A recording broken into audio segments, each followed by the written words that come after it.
This channel does not promote any violence, harmful, or illegal activities. All content provided by this channel is meant for an educational and information purpose only. হাওড়াতে আজও জলের হাহাকার এবং সমস্যা কবে মিটবে তা এখনো পর্যন্ত কিন্তু স্পষ্ট নয় এবং কলকাতা পুরসভা থেকে জলের গাড়ি পাঠানো হচ্ছে হাওড়াতে। হাওড়ায় এখনো জলের হাহাকার অব্যাহত রয়েছে।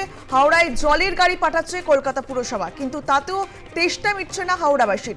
সমস্যা কবে মিটবে তা এখনো পর্যন্ত স্পষ্ট নয় সন্ধিহান বাসিন্দারাও। হাওড়ায় আন্ডারগ্রাউন্ডের পাইপ ফেটে কিন্তু বিপত্তি, আজও সেই জলের হাহাকার রয়েছে। কলকাতা পুরসভা থেকে জলের গাড়ি পাঠানো হচ্ছে হাওড়াতে। হাওড়া লিলুয়া ডাম্পিং গ্রাউন্ডে পাইপ ফেটে বিপর্যয়ের ফলে উত্তর হাওড়া সহ হাওড়ার বেশ কিছু অঞ্চলে পানীয় জলের সংকট। আর এই সময়ে কিছু অসাধু ব্যবসায়ীরা তারা কিন্তু যে জল তা বেশি দামে বিক্রি করছে এমনটাই জানা যাচ্ছে।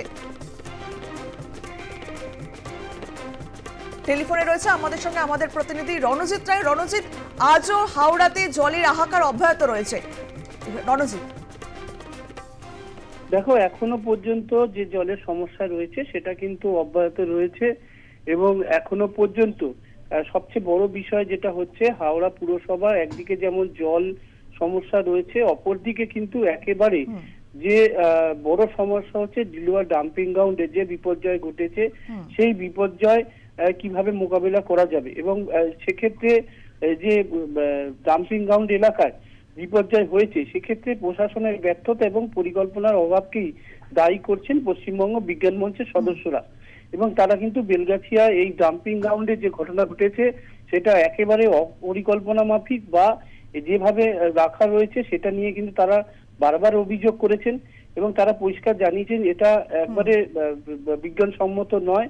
সেক্ষেত্রে এই বড়সড় দুর্ঘটনা ঘটেছে এবং সেক্ষেত্রে তারা যেটা জানিয়েছেন দুপুর 1টা নাগাদ তারা কিন্তু আসবেন এই ডাম্পিং গ্রাউন্ডে এবং যারা ভূবিজ্ঞানী রয়েছেন তারাও আসবেন সেখানে এবং তারপরে তারা পরিদর্শন করবেন বেলগাছিয়া, ভাগাড় এবং ডাম্পিং গ্রাউন্ড এবং তারপরে তারা সিদ্ধান্ত নেবেন যে কিভাবে এই ধরনের ঘটনা যার পার্শ্বচাপের ফলে একটা রাস্তা এবং অন্য রাস্তার উপরে উঠে যাওয়া এবং পার্শ্ববর্তী যে বাড়ি ঘরদুয়ার সেগুলো ভেঙে যাওয়া এবং সেখান থেকে মিথেন গ্যাস বের হচ্ছে কিনা বা সেগুলো সেদিকে ফলো করা হচ্ছে কারণ হচ্ছে কিনা সেদিকেও কিন্তু বিশেষভাবে নজর দেওয়া হবে।